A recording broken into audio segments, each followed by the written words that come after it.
Adam Schefter, what do we need to know?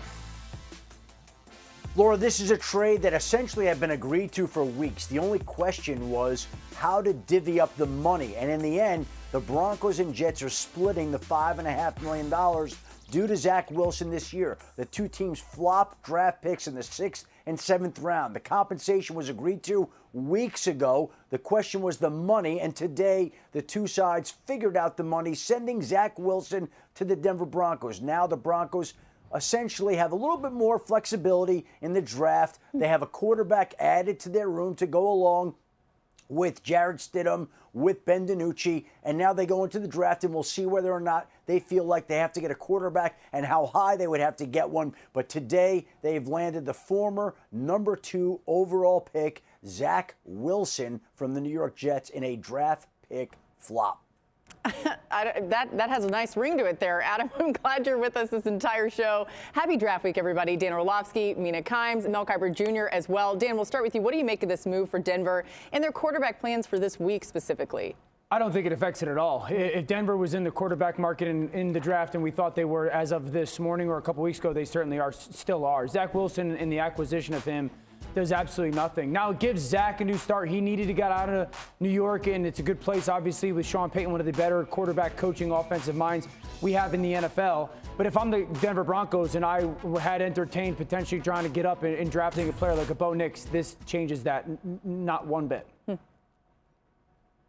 Yeah, in total agreement with Dan. I think the draft capital or lack thereof given up really tells the story, frankly, of how both sides viewed Wilson. I also think for Sean Payton in particular, coming off of this year with Russell Wilson, where I imagine he had some frustration with Russ holding on to the football, taking a lot of sacks, I can't think he would be totally drawn to that same skill set in the other Wilson as a replacement. That said, I like this for the Broncos. I mean, it costs them nothing. It's a buy low scenario. They can see if they can develop him, see what you got in him. But to Dan's point, this shouldn't change their approach to the draft at all if they want to go up and get a quarterback. Mel, maybe some have forgotten, but it's kind of hard to forget that Wilson was the 2nd overall pick for the Jets as recently as 2021.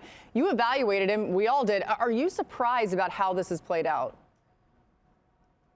At least I've had Justin Fields ahead of him, Laura. That's all I take solace in. I liked Zach Wilson coming out. The arm talent was obvious. The competition, some of the teams he was lighting up. You look at the defensive secondaries, defenses overall, and you would expect that from a BYU quarterback. But ability to throw the ball, make all the throws, he could do that. But this is really a team that paid the price for a decision made earlier. Remember, they took Sam Darnold 3rd over Josh Allen. Had they had Josh Allen, that previous regime would have been intact, wouldn't have even moved on. But that's a couple mistakes. Talk about Darnold 3rd pick, Zach Wilson 2nd pick that this organization, the group, not the same people, but this Jets football team has made over the last few years. So had they had Josh Allen, this one wouldn't have been made. Now they made this mistake. Now they got to come back again. You talk about with Aaron Rodgers and look at a quarterback maybe at some point in this draft that you can maybe hope to get the next Brock Purdy, which you're not going to get, but teams are hoping maybe they can. So it'll be interesting to see on day 3 if they do take a young quarterback and bring him into the fold. Yeah, this is the Jets' fault. Okay, they failed Zach Wilson, and I think there has to be so much to be learned by other teams. I think specific to the Jets, Zach Wilson had flaws coming out of college. They immediately put him on the field. When you take players that have specifically mechanical flaws and you put them on the field, you set them up for failure. And Zach didn't do himself any favors. Like the two things that were Zach's issues coming out of school were he was in his lower half a problem, mechanically not consistent. That has never been fixed, partly because of having to play right away. And then he panicked with the football, and that has never been fixed, partly because he had to play right away. So there is some onus on the player, but in many ways, this is a Jets failure.